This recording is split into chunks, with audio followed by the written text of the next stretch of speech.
Bien, donc ce soir, puisqu'il est 18h, je peux dire que nous sommes ce soir, on va continuer ce cours sur la place de la biodiversité dans l'Anthropocène.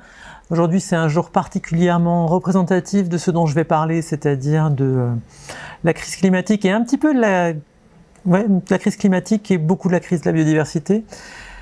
Le titre d'aujourd'hui, c'est la crise de la biodiversité, bouger ou évoluer pour survivre. Quelles sont les solutions que dont les organismes disposent pour résister à tous les changements que nous leur imposons? Et est-ce qu'ils peuvent y arriver par leurs propres moyens sans que nous on change rien à nos comportements et nos productions actuelles? Donc voilà le plan. Donc survivre, qu'est-ce que ça veut dire?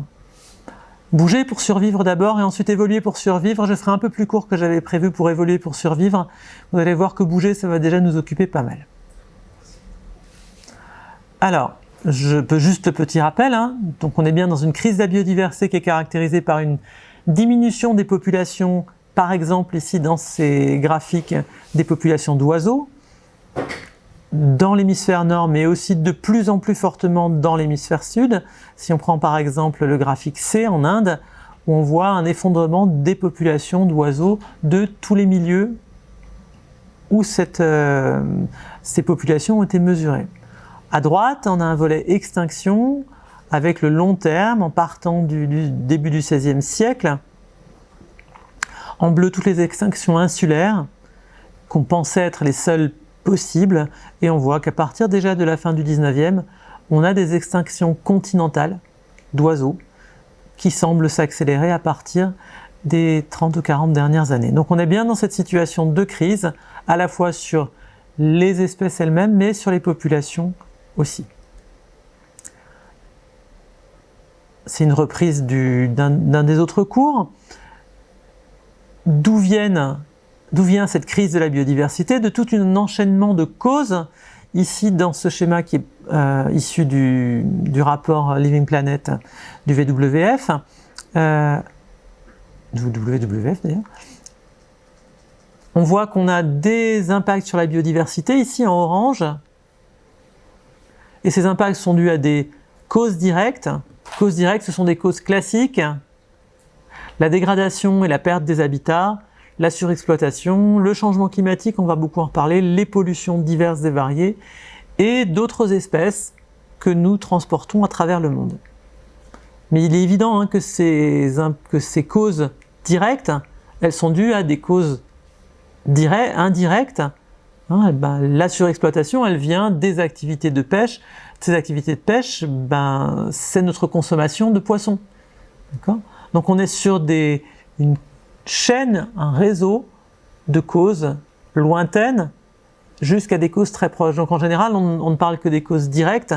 Là, je vais essentiellement parler des causes directes, mais il faut bien comprendre que ces causes directes ne sont que la résultante de causes indirectes nombreuses. On a vu aussi la dernière fois que les impacts directs sur la biodiversité mènent à d'autres types d'impacts indirects, avec des pertes de populations et d'espèces qui mènent à la perte de populations et d'autres populations et d'autres espèces, avec des effets qu'on appelle des effets en cascade, par la disparition par exemple de superprédateurs, de grands herbivores ou d'organismes qu'on appelle des organismes ingénieurs. Donc voilà qui est reposé pour la crise de la biodiversité. Alors, je vais revenir sur les causes directes, parce que ces causes directes, elles vont commencer à prendre un peu d'importance dans mon discours d'aujourd'hui. Ces causes directes, on cite en général, et la première, c'est peut-être la perte et la dégradation des habitats. Par plein de choses. Alors bien sûr, ici, je vais parler d'abord de l'urbanisation, qui est une des causes principales dans le monde de perte et de dégradation des habitats. Mais il ne faut pas oublier que cette urbanisation, quand on l'imagine, on pense toujours, oui, on va manger sur la nature, sur les champs, en mettant plus de maisons, plus de centres commerciaux, etc. Mais l'urbanisation, c'est pas seulement ça. L'urbanisation, ça va plus loin. C'est parce qu'il y a des villes qui a des réseaux routiers. C'est parce qu'il y a des villes qui a des réseaux de transport de l'électricité, de transport du gaz. C'est parce qu'il y a la ville qui a de l'agriculture intensive pour nourrir ces villes. Donc l'urbanisation, c'est pas juste quelque chose qui se passe dans la ville, mais c'est bien une urbanisation globale du monde. Et bien sûr, c'est accompagné par cette agriculture intensive, par la modification des rivières. Pour quoi faire? pour faire de l'électricité, pour faire d'irrigation, pour éviter des inondations, ça ne marche pas à tous les coups, la déforestation, pour faire de l'agriculture derrière en général, le drainage des zones humides, parce que c'est mal les zones humides et parce qu'on peut en faire aussi des champs pour de l'agriculture. Donc ça, ce sont les grandes causes qui à l'heure actuelle sont les plus inquiétantes, mais qui ne sont pas les seules. Et pour détruire directement des espèces, la surexploitation, comme la surchasse, la surpêche. Alors il est évident, je ne dis pas la chasse. La chasse, c'est quelque chose qu'on fait depuis longtemps. On a éliminé un certain nombre d'espèces, mais on peut arriver à trouver un équilibre dans la chasse, à condition de savoir ce qu'on fait. La surpêche, c'est plus compliqué, mais on peut y arriver en tout cas dans certaines conditions. La déforestation, c'est lié à de la transformation pour de l'agriculture, mais c'est aussi lié bien sûr à notre appétit de bois, puisque le bois on en a besoin comme matériel de construction, pas seulement pour nos meubles, pas seulement pour le papier, mais pour construire aussi. Troisième grande cause, le changement climatique, bien évidemment, par l'augmentation des températures, par l'augmentation des rythmes de ces mêmes températures, mais pas que des températures, pensez aux précipitations aussi, et des catastrophes climatiques qu'elles engendrent, les séries de canicules, ça on comprend ce que ça veut dire, qu'elles soient autour de 30 ou 40 degrés chez nous ou de 50 degrés comme l'année passée au Canada. Donc tout ça, ce sont des catastrophes qui peuvent avoir des effets directs sur notre biodiversité. Les polluants chimiques, les plastiques, on en parle beaucoup, les pollutions lumineuses, la pollution sonore, etc., etc. Et les espèces invasives, évidemment, qu'on transporte d'un endroit à l'autre. On pense évidemment aux lapins, on pense en Australie, on va penser aux renards, aux chats, etc. Et enfin, un truc dont on parle peu souvent, qui s'appelle la persécution. La persécution, c'est quand vous voulez vous débarrasser d'une espèce pour une bonne ou une mauvaise raison, et que vous mettez le paquet pour vous débarrasser de cette espèce. Par exemple, bien sûr, ça mène rarement à des extirpations globales, mais par contre, ça peut mener à des extinctions locales. Quand on pense au loup en France, le loup en France, probablement 50 000 loups au Moyen-Âge, 0 en 1960.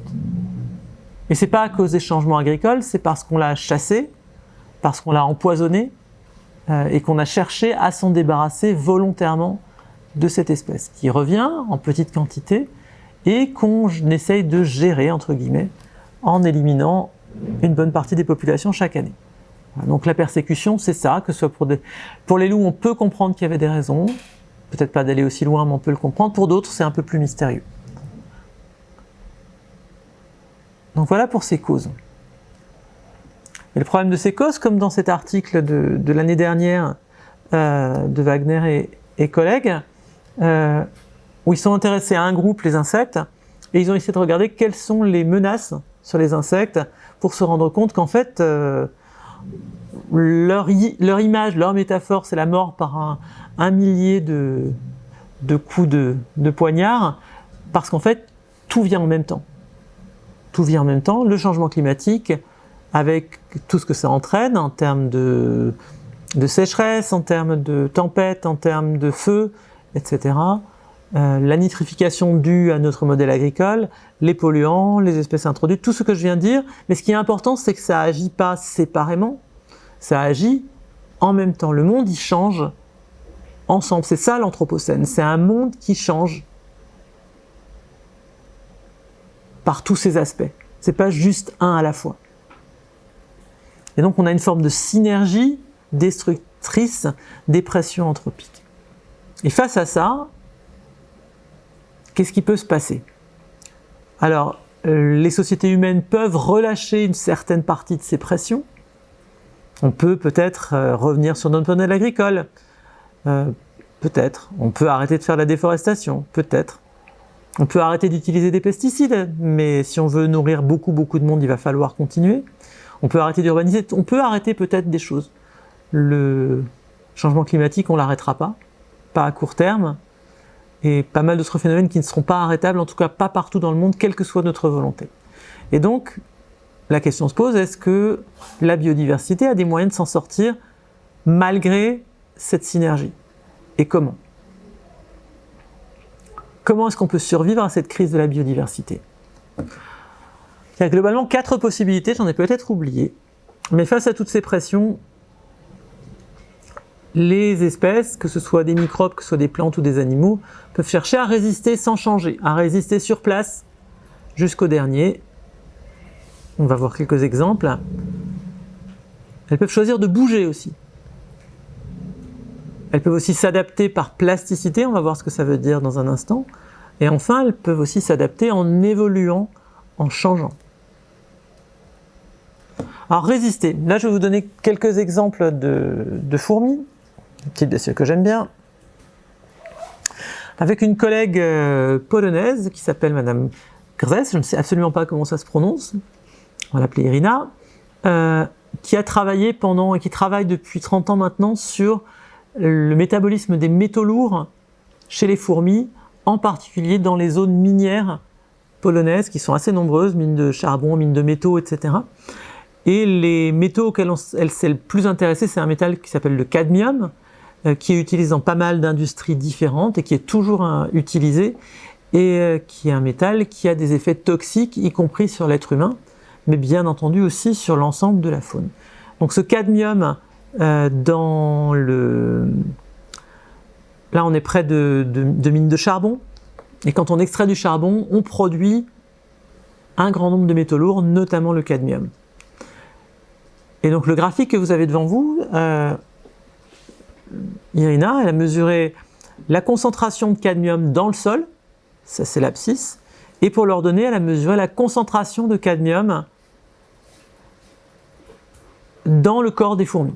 Alors la fourmi qu'elle a utilisée, c'est la petite fourmi noire des jardins, l'Asus niger, qu'on trouve absolument partout en Europe, la fourmi noire. Et qu'est-ce qu'elle constate? Qu'à des faibles concentrations de cadmium dans le sol, on en trouve très peu chez les fourmis, et que dès que ces concentrations augmentent, la concentration dans le corps des fourmis augmente aussi très rapidement. Mais après, elle atteint très vite un plateau. Qu'est-ce que ça veut dire ça? Ça veut dire que à partir d'une certaine teneur de cadmium, les fourmis sont capables de limiter la quantité de cadmium qui est dans leur corps. Elles sont capables de tenir face à cette pollution en cadmium en s'en débarrassant d'une manière qu'on connaît encore très mal. Donc ça, c'est ce qui se passe avec l'Asus niger, ça peut nous dire, c'est très bien, les fourmis résistent, et c'est peut-être pas les seules, elles résistent bien au cadmium. Elle a quand même décidé de regarder d'autres métaux et d'autres espèces de fourmis. Voilà, par exemple, avec du cadmium à droite, du zinc à gauche, avec 3 autres espèces, et on voit, c'est la même chose, c'est la concentration totale de zinc dans le sol, et la concentration totale de zinc ou de cadmium à droite dans le corps des fourmis. Et qu'est-ce qu'on constate? On constate que la situation de l'Asus niger se retrouve pas forcément chez les autres fourmis. Selon les fourmis, elles vont avoir des capacités à limiter leur teneur en cadmium et en zinc différentes les unes des autres. Certaines accumulent fortement le zinc, mais moyennement le cadmium, comme Formica cunicularia, là, qui est en haut sur le schéma de gauche. L'Asus flavus, qui est une petite fourmi jaune qui vit dans le sol, elle n'arrive pas à gérer le zinc, et gère à peu près le cadmium, mais à des niveaux très élevés. Et enfin Myrmica rubra, la fourmi rouge, qui elle arrive à gérer visiblement bien mieux les deux métaux, et à éviter d'avoir des concentrations accrues de métaux dans son corps. Donc résister, oui, c'est possible, mais a priori pas pour tout le monde. Et ce que je viens de dire pour les fourmis là sur le cadmium, on peut l'appliquer à peu près tout le reste de la biodiversité, qui va ou pas résister à un facteur ou 2 facteurs. Qu'est-ce qui se passe quand on les combine? Qu'est-ce qui se passe quand on rajoute encore du pesticide? Qu'est-ce qui se passe quand on rajoute du changement climatique? Est-ce que la résistance reste possible quand on commence à changer toutes les variables? Et on est vraiment dans cette situation-là. Donc résister, dans certains cas, c'est possible si on ne bouge pas tout en même temps. Il y a en fait peu de choses sur le point de vue résistance, peu de littérature sur ce thème-là. Si on le cherche, on va le chercher sous d'autres formes où on essaie de voir justement les niveaux de toxicité tolérables par les espèces. Bouger. Alors, il y a plusieurs façons de bouger en fait. Il y a une première façon de bouger qui est une façon de résister au changement climatique. Si ça chauffe, ben qu'est-ce qu'on fait? On fait ce qu'on ne fait pas aujourd'hui, c'est-à-dire qu'on change de pièce, on va dans une pièce climatisée, et quand on est un animal ou une plante, ça veut dire qu'on va vers les pôles ou qu'on va vers les hautes altitudes. Et on va voir que c'est ce qui se passe, c'est ce que tente de faire un grand nombre de taxons à l'heure actuelle, de s'éloigner de l'équateur et de monter où ils peuvent. Et l'autre façon de se déplacer, cette fois-ci pas forcément en réponse à une pression, c'est ce qu'on a qualifié d'invasion biologique, où on a un grand nombre d'espèces à l'heure actuelle, quel que soit le type de taxon, que ce soit des microbes, des animaux, des plantes, qui ont été déplacés par l'homme à travers le monde et qui ont trouvé de nouveaux emplacements, de nouvelles places. Parfois, c'est des espèces qui sont relativement en danger dans leur pays d'origine, qu'on va trouver en grand nombre ailleurs, où elles peuvent malheureusement causer des problèmes. On va voir ça dans 2 secondes. Alors, première petite étude, nos collègues de l'arc alpin, notamment suisse, mais pas que, ont sorti une grosse étude l'année dernière, où ils ont essayé de faire une synthèse de ce qu'on savait sur les changements de distribution des espèces dans l'arc alpin à cause du réchauffement climatique.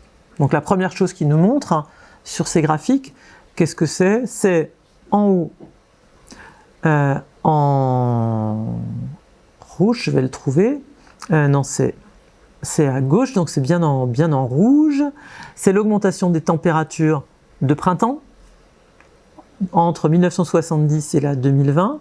On voit qu'il y a une espèce de changement de système pour les températures de printemps au milieu au début des années 90 globalement, où les températures augmentent brutalement.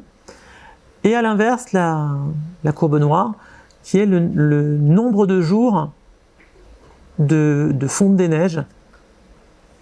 Normalement, c'est le nombre de jours d'enneigement qui diminue avec le temps. Forcément, les températures du printemps augmentent. Forcément, la fonte des neiges, elle est avancée d'un certain nombre de jours. Par exemple, là, l'écart, il est de plus 10 à moins 10 par rapport à la moyenne. Donc, on a 20 jours d'avance à l'heure actuelle pour la fonte des neiges. Et de la même manière, la température de l'air, si on la suit, la température annuelle de l'air en montagne, elle va augmenter elle aussi au cours du temps en prenant un bon degré, voire 1,5 degré dans l'arc alpin. Donc on est dans une situation où le changement climatique agit rapidement. Et donc on peut aller voir ce qui s'est passé au niveau de nos organismes entre 70 et 2020. Alors, donc là les graphiques qu'ils nous ont produits, premier graphique c'est sur le changement de phénologie, c'est-à-dire le moment où les oiseaux arrivent de migration, le moment où les oiseaux sont actifs, le moment où les plantes sont en fleurs, etc. etc. D'accord ? Le moment où les insectes émergent d'hibernation, etc. Qu'est-ce qu'on voit ? Donc, en ordonnée, on a les taxons, avec le nombre d'espèces à chaque fois. En abscisse, on a le changement par décennie, en nombre de jours par décennie. On voit par exemple que chez les papillons, tout en bas là, les papillons sortent maintenant de leur chrysalide 5 jours plutôt par décennie depuis les années 70. Donc on est sur, là aussi on va rejoindre la fonte des neiges, une vingtaine de jours en avance par rapport à avant. On voit que c'est le cas pour les reptiles qui sortent d'hibernation plus tôt, un effet direct. Mais on voit par exemple que chez les amphibiens, les oiseaux, les insectes semi-aquatiques, elles n'ont pas commencé à bouger ces bestioles. D'accord ? Pourquoi ? Difficile à dire. C'est essentiellement les bestioles de milieu aquatique qui font ça. Bouger quand on est dans un milieu aquatique, c'est pas simple. Il y a des barrières partout. Il faut que les nouveaux milieux humides, plus en altitude, se mettent en place. Et ça prend du temps de mettre en place un milieu humide. La nature, elle met du temps à créer ces milieux. Et donc on pense que c'est parce qu'on a un retard dans la création, entre guillemets, de ces milieux humides, que simplement les amphibiens, les insectes aquatiques ne peuvent pas suivre parce qu'il n'y a rien à suivre. Pour l'instant, ils sont coincés à basse altitude, à haute température. Donc ça, c'est pour la phénologie maintenant. Ensuite, l'autre chose qu'on peut regarder, c'est de où est-ce qu'on trouve ces bestioles maintenant par rapport à il y a 40 ans. Est-ce qu'elles ont monté en altitude? Est-ce que le centre de la distribution s'est déplacé? Et est-ce que la limite de cette distribution s'est déplacée? Des bestioles qu'on trouvait jusqu'à 1500 mètres, on les trouve jusqu'où maintenant? Et les bestioles qui étaient concentrées à 1000 mètres, où est-ce qu'on les trouve à l'heure actuelle? Donc ça, c'est les graphiques suivants.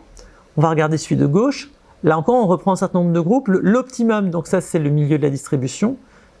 Et en dessous, leading edge, ça veut dire ce bord de la distribution, celle qui avance, c'est le front pionnier de colonisation. Alors, donc qu'est-ce qu'on peut y voir? Donc plus on va vers la droite, plus on monte en altitude par décennie. Hein, c'est en nombre de mètres. Par exemple, les insectes terrestres, tout compris, ont monté de près de 40 mètres par décennie depuis les années 70. Ça, c'est pour l'optimum. Si on regarde le bord de la distribution, on voit que nos insectes terrestres, ils ont monté de quasiment presque 100 mètres par décennie. Et encore une fois, on prend tous les taxons, on regarde la leading edge, par exemple pour les taxons herbacés. Donc toutes les plantes qui poussent avec les graminées et les graminées, elles ont monté de presque 50 mètres par décennie. Vous voyez que les plantes, ça bouge vite quand même, hein? On n'a pas l'impression comme ça, mais ça avance très vite. Et encore une fois, ceux qui n'avancent pas, ce sont les insectes semi-aquatiques. Les amphibiens, eux-mêmes, ils sont bien remontés, paradoxalement, même si la phénologie n'a pas bougé. Et donc encore une fois, c'est le problème avec les milieux aquatiques qui bougent peu. Voilà. Les oiseaux, par contre, ils n'ont pas avancé dans le temps. Alors pourquoi les oiseaux, pourquoi ils n'ont pas avancé leur phénologie? Ils ont besoin des insectes et des plantes en même temps, et que probablement ils ont du mal à avoir ce qu'il faut en début de saison. Donc les insectes ont l'air de bien s'en sortir, mais si on regarde à droite, on a la même chose, mais on fait le détail des insectes. On regarde ce qui se passe chez les papillons, chez les coléoptères, chez les sauterelles et les criquets, chez les odonates. Les odonates, ce sont les libellules, donc des insectes semi-aquatiques justement. Et on se rend compte que les odonates, ils n'ont pas bougé. Par contre, les papillons, les coléoptères, eux ont bien bougé pendant les décennies précédentes. Voilà. Alors, cette barre rouge là qui traîne depuis dans tous ces graphiques, c'est la barre théorique. C'est là où devraient être ces espèces si elles voulaient suivre les changements de température. D'accord? Si elles arrivaient à vraiment suivre les changements de température, tous nos petits dessins là seraient présents sur la barre rouge. Et on voit que toutes les espèces, en tout cas pour l'optimum, ont du mal à suivre, et certaines sont complètement larguées pour la suite, pour arriver à suivre ces changements climatiques. Donc on est vraiment sur une situation où pour certaines, elles vont arriver à monter, et elles montent progressivement, elles ont déjà commencé à monter de façon importante, et d'autres espèces semblent encore coincées, et qu'on sont en train de commencer à sortir de leur propre optimum thermique. Et donc si elles n'arrivent pas à bouger, forcément à un moment donné, elles vont plus arriver à résister sur place. Donc d'une certaine manière c'est rassurant pour tout un ensemble d'espèces, pour un autre ensemble d'espèces, c'est pas forcément très rassurant. Sachant que les auteurs le disent, à un moment donné, monter en altitude c'est pas mal. Mais là c'est dans les Alpes, ça monte encore, hein. On a encore en 2000 mètres, 3000 mètres, plus rarement 4000 mètres. Dans le Massif central c'est plus gênant. Une fois qu'on arrive à 1800 mètres, on ne peut plus monter plus haut. Dans toutes ces espèces qui montent avec le changement climatique qu'on est en train de voir monter, jusqu'où elles vont pouvoir aller? Et qu'est-ce qui se passera quand elles seront arrivées en haut? Sans doute un peu. Mais quand même, il y a une réponse de nos espèces. Et bien sûr, l'altitude, c'est une chose, mais on se retrouve coincé sur des îles de haute altitude dans lesquelles on va peut-être pas pouvoir arriver à tenir. Et c'est peut-être bien plus pratique. Il y en avait un deuxième exemple avec l'altitude, je vais quand même vous le faire. Le deuxième exemple, c'est un exemple qui se concentre sur un petit groupe d'espèces très particulier. Et cet exemple, il est intéressant parce que il part d'une étude qui a été faite il y a 115 ans, dans les Pyrénées, près du cirque de Gavarnie, par un Anglais qui allait récolter des bourdons à l'époque, qui les a fait identifier et qui a publié ses résultats. Et donc nos collègues là, anglais, se sont dit c'est une super opportunité, Où est-ce qu'ils en sont, ces bourdons, maintenant, 115 ans après, avec le réchauffement climatique? Et c'est rare qu'on ait des études qui vont aussi loin en arrière que 115 ans. Et qu'est-ce qu'ils trouvent? Sans trop de... Alors ils ont... À l'époque, l'auteur avait déjà pris les bourdons, mais il avait aussi fait les plantes à chaque fois. Puisque les bourdons, ce sont des pollinisateurs qui ont besoin des plantes pour pouvoir polliniser, besoin de certaines plantes. Et à l'inverse, certaines plantes ont besoin des bourdons pour être pollinisées. Et donc, suivre les deux, de voir si la montée en altitude, elle est synchrone ou pas, c'est aussi extrêmement important. Alors, sur ces graphiques qui ne sont pas très beaux, qu'est-ce qu'on peut y voir? On peut voir à gauche, l'échelle, c'est l'altitude. Pour chaque espèce de bourdon, là par exemple pour Bombus pascorum, on a en pointillé ces limites d'élévation qui ont été trouvées il y a 115 ans, et la barre noire, c'est l'actuel.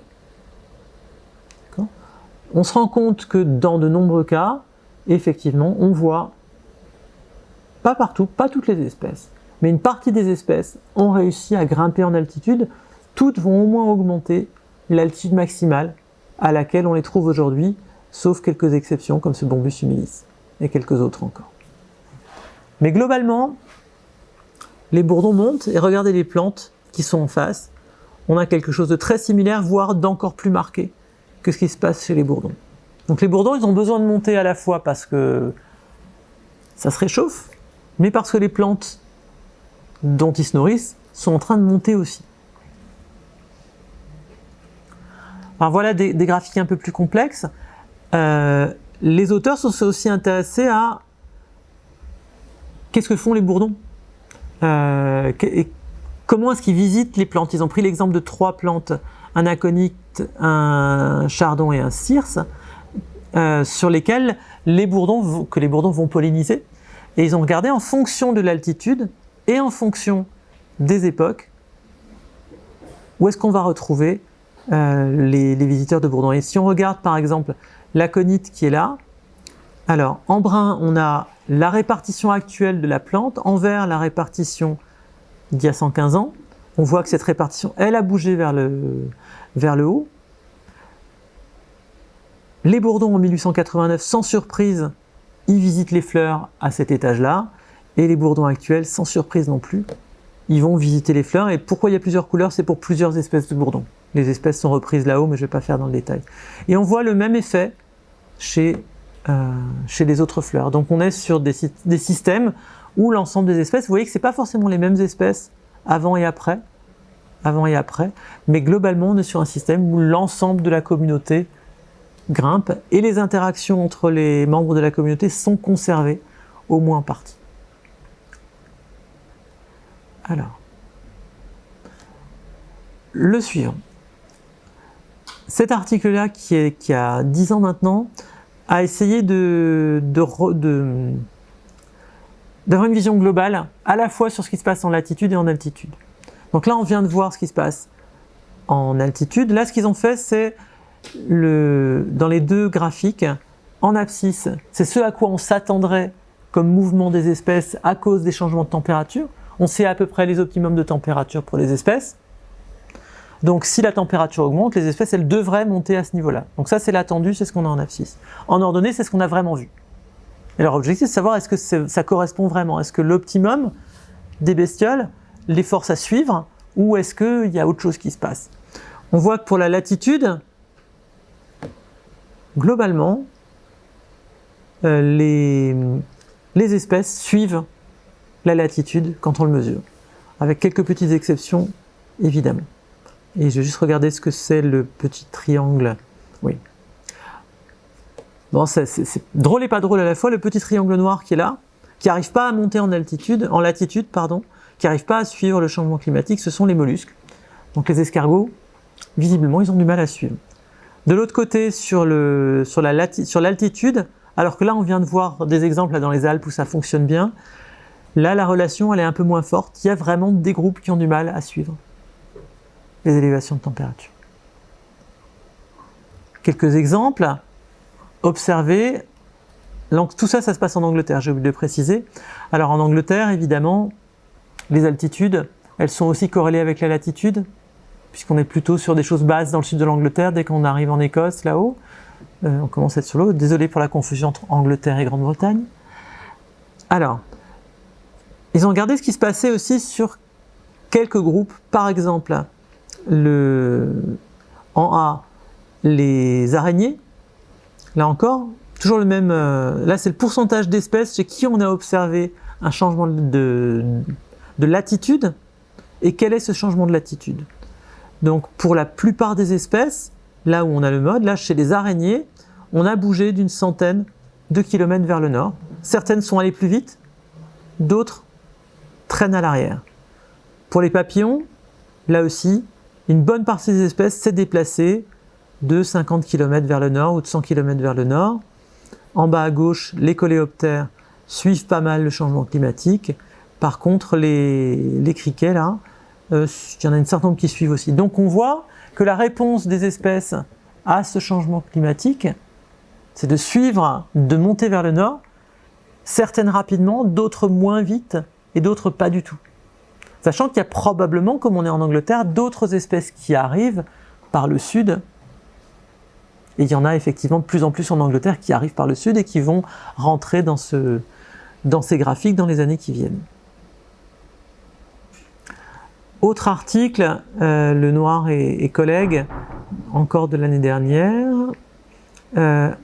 qui nous montre quoi? Toujours la même idée, on regarde tout ce qu'on sait sur tous les animaux, les plantes du monde, et on regarde qui est-ce qui bouge beaucoup, qui est-ce qui ne bouge pas. Voilà. Cette fois-ci, l'abscisse, c'est la vélocité, la rapidité du changement en kilomètres par an dans différents groupes. On voit qu'en moyenne, les insectes qui sont là, on l'a déjà vu, hein, les insectes visiblement répondent très vite au changement climatique et montent. Là, on est sur 20 km par an en moyenne pour la plupart des insectes. Ça fait vite, ça fait beaucoup. Ensuite, on a toute une série de bestioles. Là, en fait, un des objectifs de leur étude, c'est de comparer ce qui se passe en milieu marin et en milieu terrestre. Et ce qui démontre, c'est qu'à part que pour les insectes, là, en milieu marin, les animaux suivent bien plus vite le changement climatique qu'en milieu terrestre. Il y a plein de raisons à ça. Les températures se font plus vite ressentir en milieu marin, et surtout, en milieu marin, c'est un petit peu plus facile de se déplacer sans se prendre une route, un barrage ou d'autres obstacles. Il y a aussi des obstacles en milieu marin, mais visiblement moindres que les obstacles en milieu terrestre. Visiblement, dans leur jeu de données en tout cas, pour la plupart des vertébrés, le déplacement est difficile.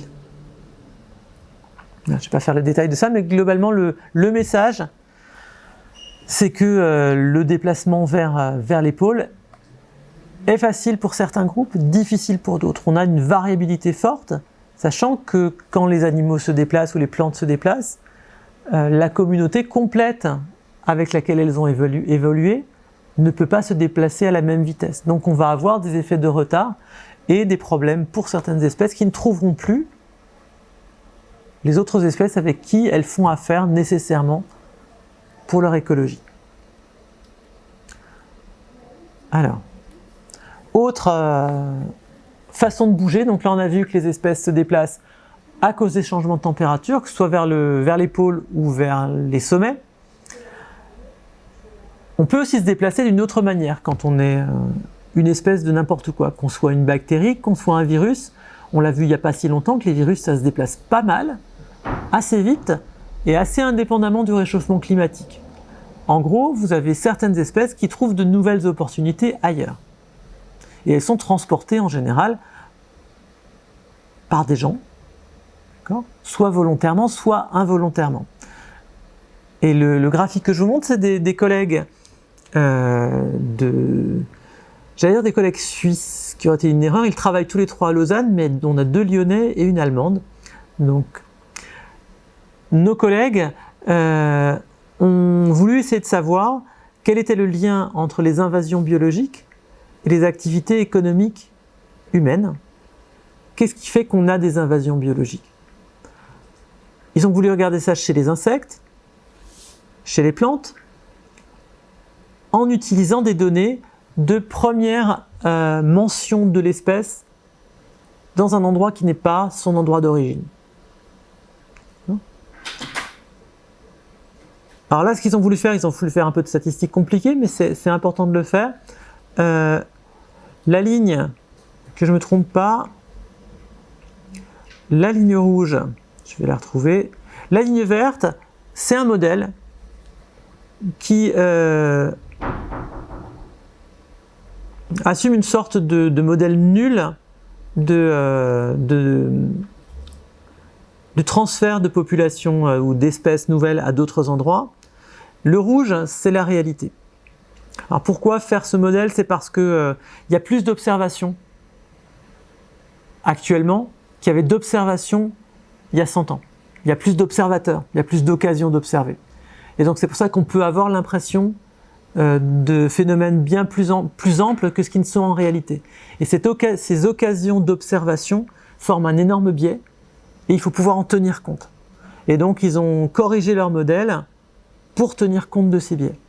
D'accord ?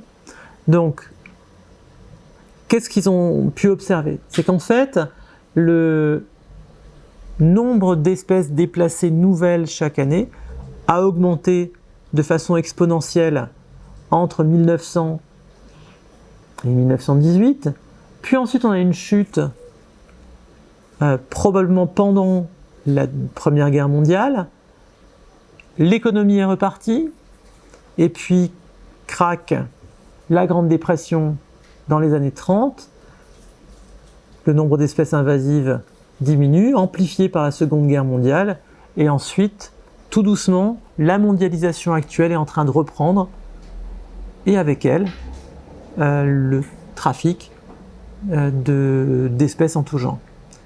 Donc on voit que ce sont les activités humaines, les activités commerciales, la globalisation qui amènent et qui donnent le rythme des introductions biologiques, que ce soit pour les insectes ou pour les plantes, ou pour les bactéries, ou pour les virus, et pour tous les autres parasites qui ne s'attaquent pas seulement à nous. Hein. On entend beaucoup parler de la mort, j'en avais parlé la dernière fois, de la mort des frênes. Hein.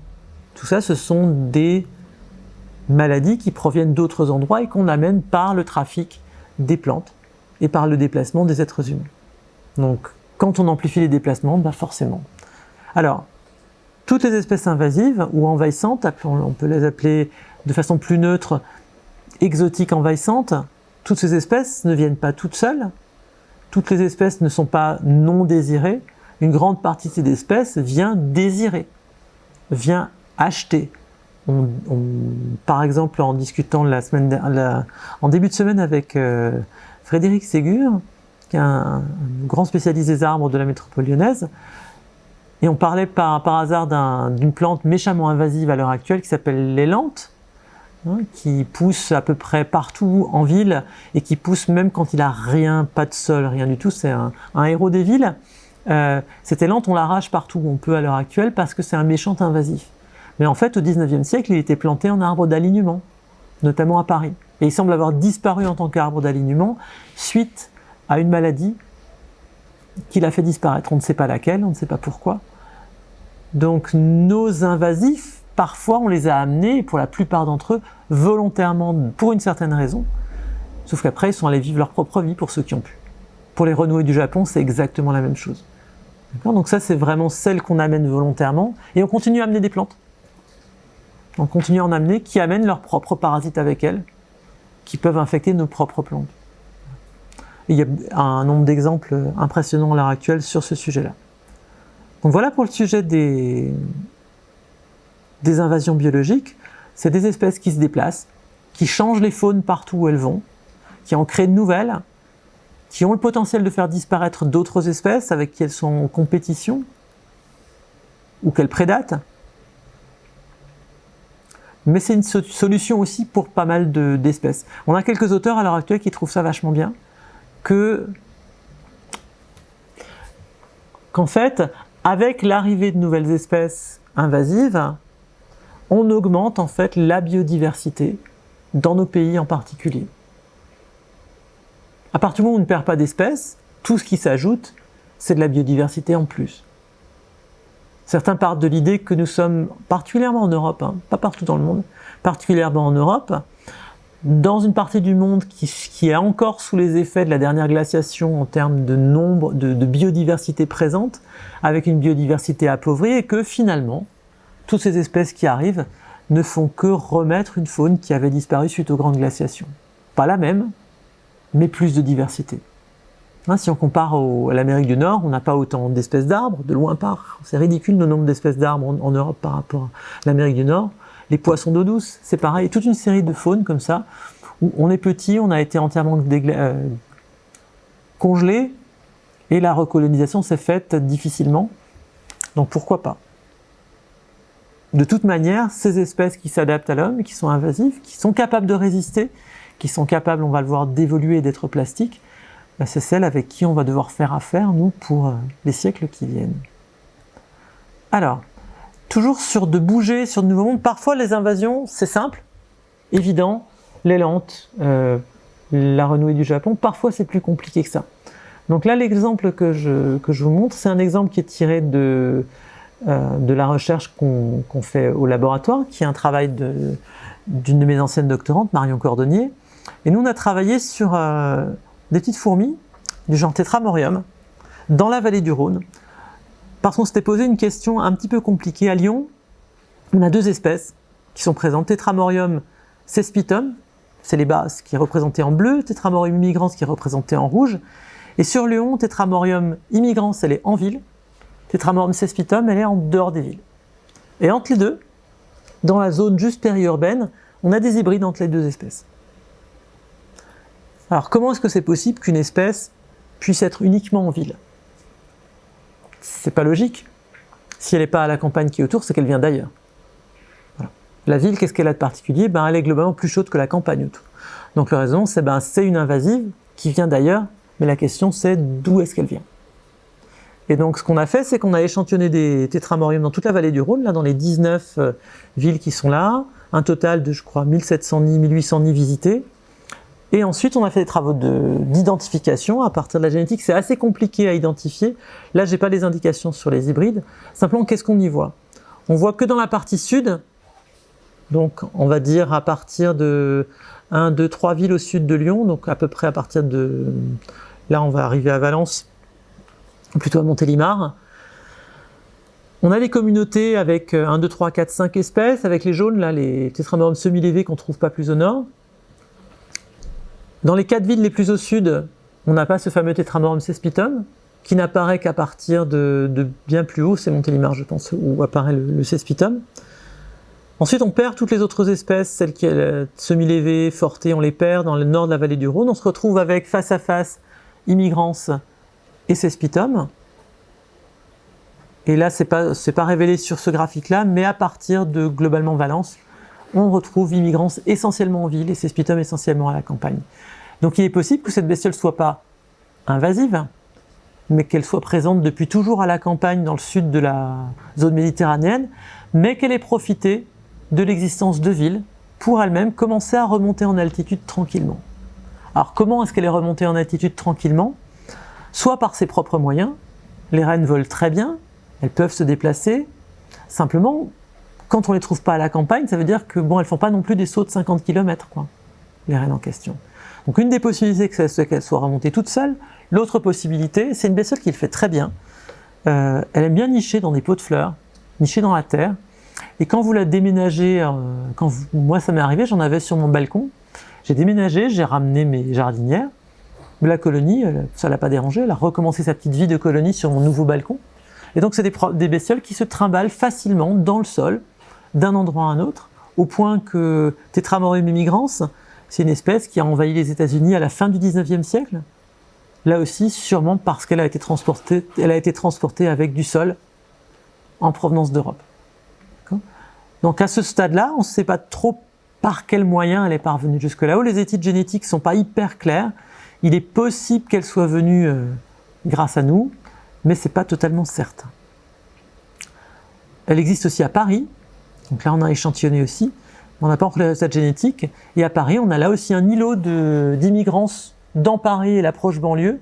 Et après, on a un océan de cespitum tout autour. Donc là, elle est arrivée forcément en camion ou en train. Donc voilà pour ces petites fourmis. Alors, simplement pour conclure sur cette partie-là, altitude-latitude, ça fonctionne pour les espèces, elles peuvent utiliser leur capacité à se déplacer pour aller plus au nord ou plus en altitude, plus vers les pôles ou plus en altitude, mais la fragmentation, la destruction des habitats sont un obstacle réel. On a un problème avec les interactions, toutes les bestioles ou les plantes qui ont besoin d'un partenaire pour agir, qui lui n'arrive pas à grimper, vont avoir des soucis. Et bien sûr, il y a les limites, on ne peut pas aller au-delà du pôle et on ne peut pas aller au-delà des sommets. Pour les invasions, c'est pas mal, ça repeuple le monde et ça permet plus de mouvement, mais en même temps, les invasions ont des impacts elles-mêmes, c'est une cause d'extinction pour un certain nombre d'espèces, donc c'est pas forcément super positif non plus. Alors, nos deux autres moyens de répondre à notre crise de la biodiversité, c'est la plasticité et l'évolution. Alors, la plasticité. La plasticité, qu'est-ce que c'est? Un seul génotype ne donne pas forcément un seul phénotype. Selon les conditions du milieu, chez certaines espèces, dans certaines conditions, vous pouvez avoir plusieurs formes d'individus. Par exemple, dans une colonie de fourmis, vous savez qu'il y a des reines, chez les abeilles c'est pareil, il y a des reines et des ouvrières. Les reines et les ouvrières, elles sont sœurs, absolument sœurs, elles ont le même génome, il n'y a rien de différent en termes génétiques. Qu'est-ce qui leur est arrivé? Il y en a une qui a été nourrie pour les abeilles avec de la gelée royale et d'autres substances, et pas d'autres. Donc en fonction de l'alimentation, on se retrouve avec deux formes, pourtant avec le même génotype à l'origine. La plasticité phénotypique, c'est ça. Ça peut arriver dans des situations contrôlées comme une colonie de fourmis ou une colonie d'abeilles, mais vous avez certaines espèces qui sont capables de présenter des formes différentes en fonction du milieu dans lequel elles ont grandi.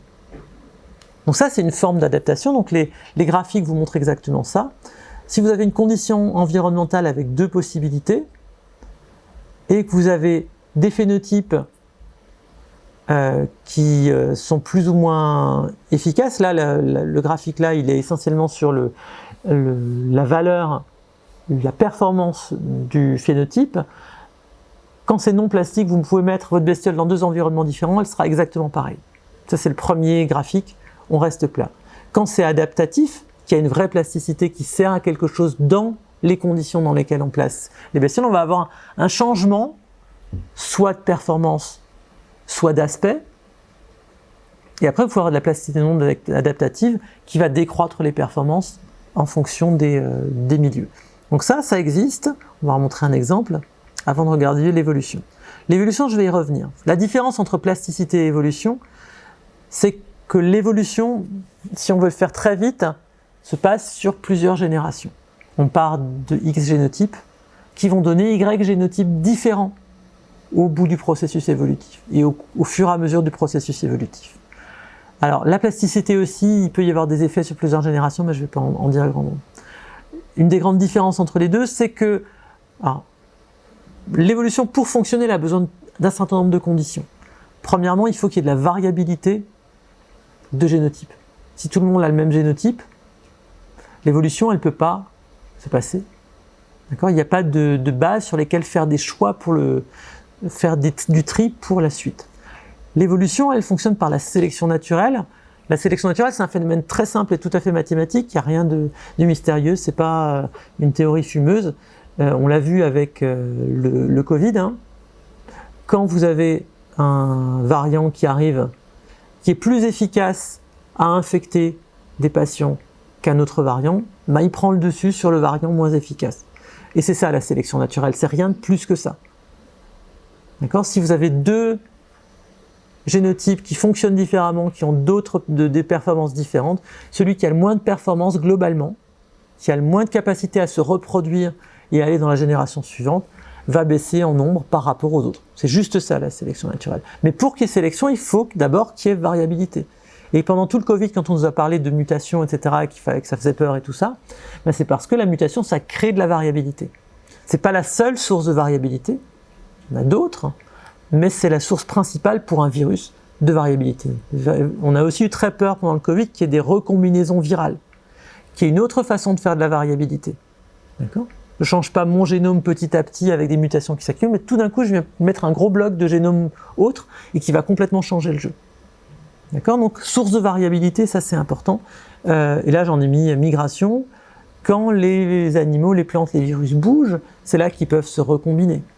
Quand il y a des transferts directs, comme ça peut être le cas chez les virus, les bactéries, certaines plantes, c'est arrivé dans le passé, même à notre lignée, on a eu des transferts de gènes ou de morceaux de gènes en provenance d'autres espèces. Et bien sûr, la mutation. Donc cette sélection dépend de la variabilité, dépend de la pression de sélection, le gros triangle rouge, et dépend d'un autre facteur qui s'appelle la dérive, qui est l'ensemble des phénomènes aléatoires auxquels sont soumis les espèces. En gros, la sélection naturelle, elle ne marche pas bien quand il y a beaucoup trop d'aléatoires. Par exemple, si vous avez une toute petite population, ben, la sélection, elle ne pourra pas marcher parce que le tirage, il sera quasiment un tirage au sort à chaque génération. La sélection, elle marche bien sur des populations d'assez grande taille. Alors, plasticité, un exemple simple, lié à de la pollution. C'est des collègues chinois et égyptiens qui ont mesuré les caractéristiques morphologiques de mollusques dans le port de Damiette et de Port Saïd essentiellement, au bout du canal de Suez. D'accord ? Et plusieurs sites, des sites pollués, des sites non pollués, et ils ont voulu voir l'impact sur la forme de nos mollusques. Et l'impact, ben, dans zone polluée, on a plutôt des mollusques allongés et fins. Dans les zones non polluées, on a plusieurs formes, mais jamais exactement pareil que celles dans le pollué, beaucoup moins allongées, beaucoup moins fins, beaucoup plus larges, sans qu'on sache exactement pourquoi on a ces différences-là. Mais on a une adaptation plastique. Notre mollusque est capable visiblement de tenir en changeant de forme, sans changer nécessairement, sans avoir connu d'évolution avant d'arriver là. Hop là, oula, oui. Alors, l'évolution maintenant. Je vais terminer par un exemple d'évolution qui est un des exemples les plus connus d'évolution suite à une pression évolutive due à de l'anthropisation franche et massive.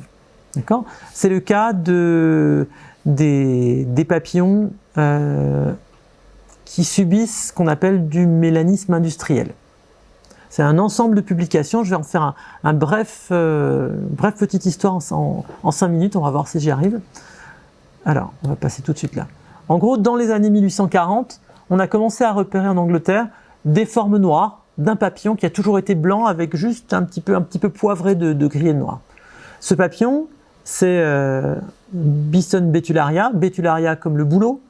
Donc c'est un papillon qui est posé sur le bureau sur le boulot et qui se pose là pendant le jour puisqu'il est actif la nuit. C'est un papillon de nuit. Et quand il se pose de jour, son objectif c'est de pas se faire manger par tous les oiseaux qui passent. Et donc à la base, ce papillon est blanc, couleur bouleau. En plus sur les bouleaux à l'époque, il y avait du lichen, il y avait plein de choses qui permettaient de bien se masquer, se cacher. Sauf que, on se rend compte que de plus en plus, on voit des formes noires de ce papillon qui apparaissent. Et les formes blanches commencent à se faire de plus en plus rares. Et ces formes noires, les gens ne sont pas idiots. Darwin a déjà causé à l'époque en Angleterre, donc les gens sont au courant. Et donc, il y a un monsieur Tufts en 1896 qui fait le lien entre la couleur des papillons et la couleur des bouleaux. Parce que qu'est-ce qui s'est passé dans ces époques-là ? On est en pleine révolution industrielle en Angleterre. La population de Manchester, par exemple, a été multipliée par 10 ou 15 en 40 ans, et les usines à charbon tournent à plein. Tout est noir. La description de l'époque, c'est que dans les rues, certains jours, on ne se voit pas à plus de 5 mètres, d'accord ? Et les arbres sont couverts de suie, tout est couvert de suie, les poumons des gens aussi. À l'époque, il faut se rappeler que la taille moyenne des gens dans les villes d'Angleterre de la Révolution industrielle a perdu 10 à 15 cm par rapport au siècle précédent. On est vraiment dans des conditions de vie on est dans le capitalisme, le premier capitalisme industriel à fond. D'accord ? Et donc, sur des bouleaux noirs, les papillons blancs, c'est pas forcément une bonne idée. D'accord ? Et donc, pour Tufts, lui, il se dit, les prédateurs, sûrement, ils dégagent les papillons blancs et ils gardent les papillons noirs. Et plus on va aller dans des zones industrielles, plus ça va être le cas. Donc, cette idée-là, c'était une des premières preuves d'évolution en marche, de l'évolution qu'on voit. C'est pas juste des machins qui se passent sur des millions d'années. Là, l'évolution, on la voit en direct. On est passé d'un papillon blanc à un papillon noir en 2 générations humaines. D'accord ? Et donc, un des grands généticiens de l'entre-deux-guerres, qui est J.B. Haldane, qui a calculé la valeur sélective de ces formes noires sur les 50 dernières années. Et en gros, les noirs sont 1,5 fois plus efficaces que les blanches si on voit l'évolution des populations depuis ces années-là. Okay. Donc ça, c'était l'histoire, super histoire d'évolution connue par tout le monde. Voilà. D'autres travaux ont voulu confirmer ça dans les années 50, reprendre cette idée-là, mais la tester pour de bon. Est-ce que c'est vraiment une question de survie, ce qu'on voit là? Est-ce que c'est pas un autre phénomène qui crée cette impression qu'on voit de la sélection, mais en fait, faut le prouver quand même. Il faut donc prouver que quand vous mettez un papillon noir sur un arbre blanc, quand vous mettez un papillon blanc sur un arbre noir, et toutes les conditions, qu'il va y avoir de vraies différences, qu'il y a vraiment des prédateurs qui vont aller les chercher. Et donc c'est ce que Kettlewell a fait dans les années 50, où il a fait des expériences de lâcher massif de formes blanches et de formes noires dans différentes conditions. Il a fait dans la condition industrielle, dans la condition non industrielle, avec des blancs et des noirs. Il a montré qu'effectivement, les blancs disparaissaient quand on était dans des zones industrielles, les noirs disparaissent plus vite que les blancs dans les zones non industrielles, et à un rythme qui correspond à ce qu'avait calculé Haldane au siècle, 30 ans plus tôt. En plus, ces expériences ont eu un énorme impact à l'époque parce qu'elles ont été filmées par quelqu'un qui s'appelle Nico Tinbergen, qui était prix Nobel de médecine pour ses travaux sur l'éthologie, et qui avait montré de la prédation directe par des oiseaux sur ces bestioles-là. D'accord ? Et donc ça a eu beaucoup de retentissement, preuve définitive de l'évolution darwinienne en marche, c'était très cool.